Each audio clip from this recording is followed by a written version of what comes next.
তথাকথিত বিমান দুর্ঘটনায় মাস চারেক পরে দেশের স্বাধীনতা লড়াইয়ের শ্রেষ্ঠ সৈনিকের আকস্মিক অন্তর্দানে বিমর্ষ ভারতবাসী শুনতে পেল ইথার তরঙ্গে ভেসে আসা এক গদগম্ভীর কণ্ঠে আকাশবাণী, আমি বিশ্বের এক বৃহৎ শক্তির আশ্রয়ে আছি।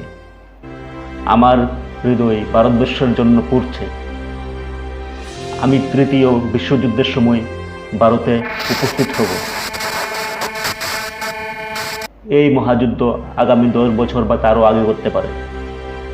আজ যারা লালকেল্লায় আমার সৈনিকদের বিচার করছে, সেদিন আমি তাদের শাস্তি দেব।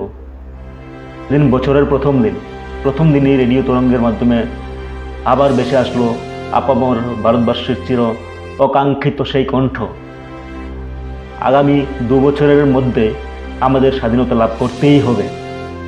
ব্রিটিশ সাম্রাজ্যবাদ ভেঙে পড়েছে এবং তারা ভারতকে স্বাধীনতা দিতে বাধ্য হবে, কিন্তু ভারত অহিংস নীতিতে ভর করে স্বাধীনতা অর্জন করবে না।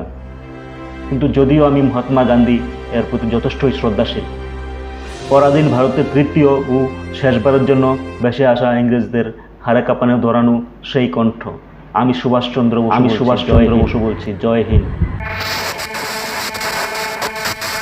আপামর আত্মসমর্পণের এই নিয়ে তৃতীয়বার আমার ভারতীয় ভাই বোনদের উদ্দেশ্যে বলছি, ইংল্যান্ডের প্রধানমন্ত্রী মিস্টার প্যাট্রিক লরেন্স ও আরও 2 জন ভারতীয়দের রক্ত চষে নিয়ে চিরস্থায়ী বন্দোবস্ত করতে পাঠাচ্ছে।